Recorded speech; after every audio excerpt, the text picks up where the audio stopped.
We live in a cabin in the high mountains of Colorado at 8,600 feet.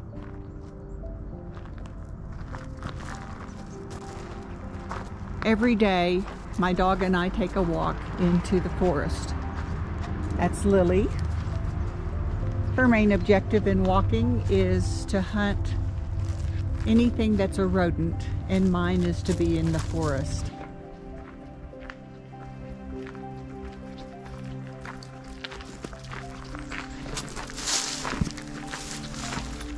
Lily, who's a Jack Russell, is wearing a bright orange reflective vest, and so am I, because it's hunting season, and hunting is legal in the National Forest with a permit. Last year when I was walking in the forest without a vest, 2 bow hunters stopped me and recommended that if I was going to walk in the forest during hunting season, that I wear a bright orange vest so that hunters wouldn't think that my dog or myself was an elk or a deer. My Jack Russell Lily is hunting right now. She's hunting for voles or mice, rabbits or ground squirrels. She digs in pine needles and leaves, and then like a fox dives her nose down. Sometimes she comes up with a critter, usually she doesn't. This mountain is Mount Meeker. It's basically in my backyard. It's about 13,973 feet high, so it doesn't quite make the 14,000 footers, but it's close, and it's a very rugged mountain, and actually more difficult to climb than some of the 14,000 footers. When I walk in the forest, because I'm a 67-year-old female, I walk by myself, and I walk every day, all year round. So I carry a walkie-talkie so that if I have an accident or need help, I can call my husband. And this is coyote scat. Not very many people in the world are as interested in a scat as I am, but it tells me who's been here. This is an area that the National Forest Service cleared of pines to make a fire break. They stripped the logs and made piles of the limbs and the slash, which they burned last winter and which they'll keep doing now. When you have a break like this that turns into meadow and aspen, it gives a place where the fire can be contained.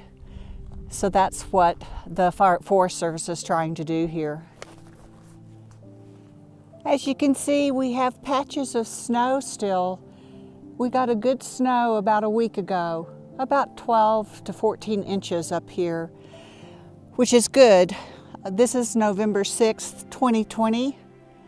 A week ago, my husband and I evacuated with most of our neighbors because of the troublesome fire, the Cowwood fire and the Left Hand Canyon fire. We're in a pretty severe drought. The temperatures then were unseasonably warm.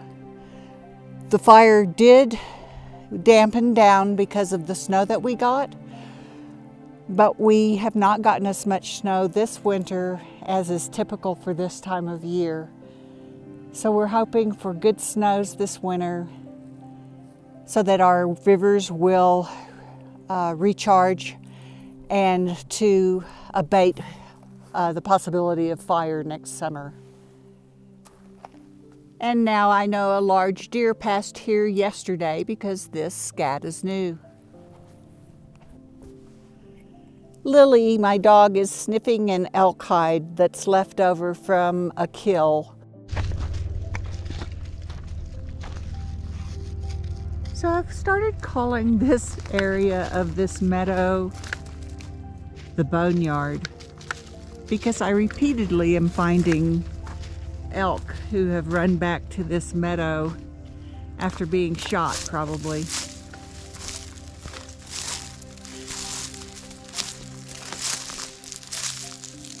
This elk is from this year. It hasn't been here very long. Again, I saw it first because of the crows and magpies who were feasting. But larger animals have come and it's just about gone now. It's just part of the life cycle. Reminds me that I'm impermanent.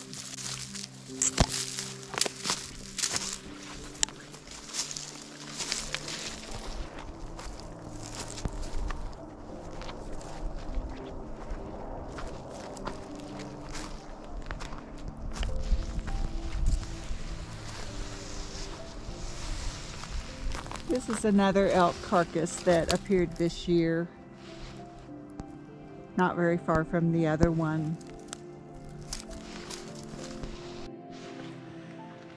I'm approaching a small stream. It's one of my favorites.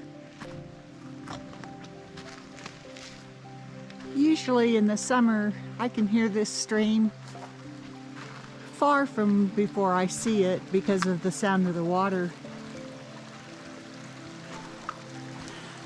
But it's winter time and all the snow melt has finished and the rivers and streams are at their lowest, and we're just waiting and hoping for replenishing snow.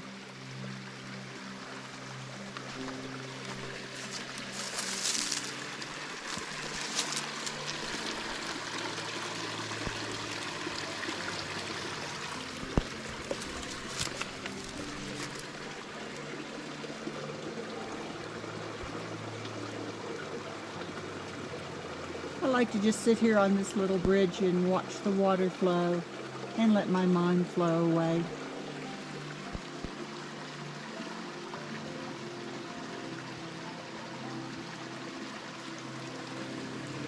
In the summer when I approach this stream, I'm usually very cautious because it's the time that bears are having their young, and I don't want to surprise a mother bear and her cubs while they're in the water getting a drink or fishing.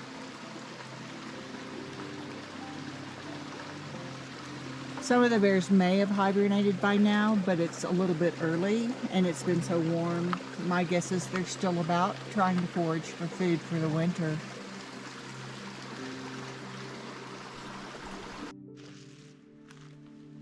This appears to be a pine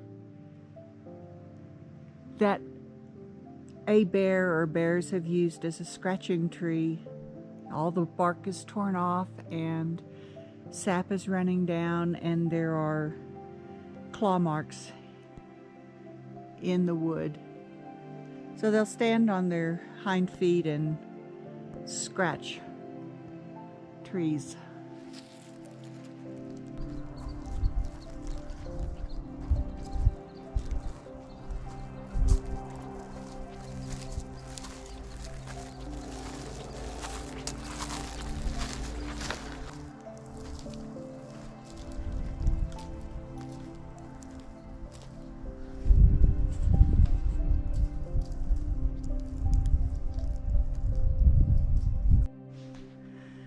I just saw a couple of bucks lying down at the edge of the forest, but before I could get my camera turned on, they bolted and went back into the trees.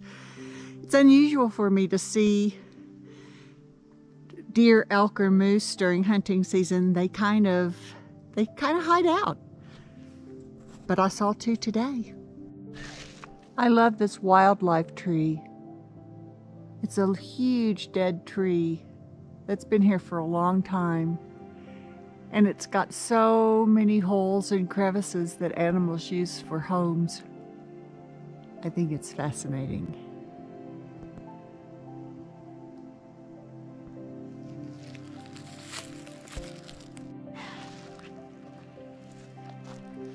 So I'm back out of the forest and I'm approaching our cabin again. We're expecting about a foot of snow on Monday, which will be welcome, especially since the troublesome fire is still smoldering near the Rocky Mountain National Park.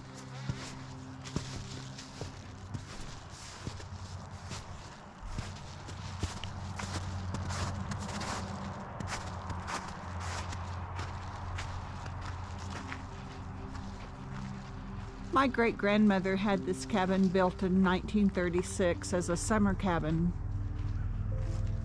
And it stayed in my family, and I inherited it when my dad passed away about 7 years ago. This was the outhouse before we had an indoor bathroom. It's now my garden shed. Makes a good garden shed.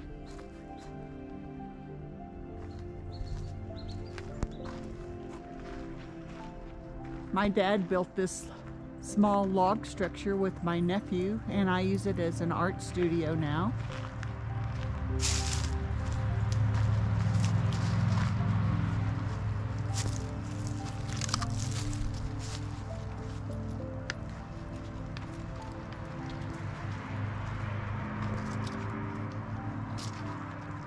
It's a small cabin. We winterized it about 4 years ago and moved in full time. I guess I'll stay here until my daughter and son pull me out feet first.